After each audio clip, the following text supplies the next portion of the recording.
இறக்கையுள்ள குஞ்சு இது, கூடு ஒன்றும் தேவையில்லை. புத்தியுள்ள பிள்ளை இது, கெட்டு நிக்க போவதில்லை. தாயொருத்தி இருந்தா ஒரு தந்தை உண்டு கேளம்மா.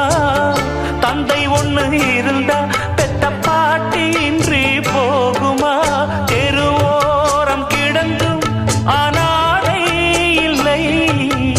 உறவென்னை வெறுத்தால் தினம் தருவேன் தொல்லை. கெட்டாலும் பட்டாலும் உன் பேரந்தான். என்னடி ஞான பெண்ணே, உண்மை சொல்லடி ஞான பெண்ணே. நடந்தால் 2 அடி, இருந்தால் 4 அடி. நடந்தால் 2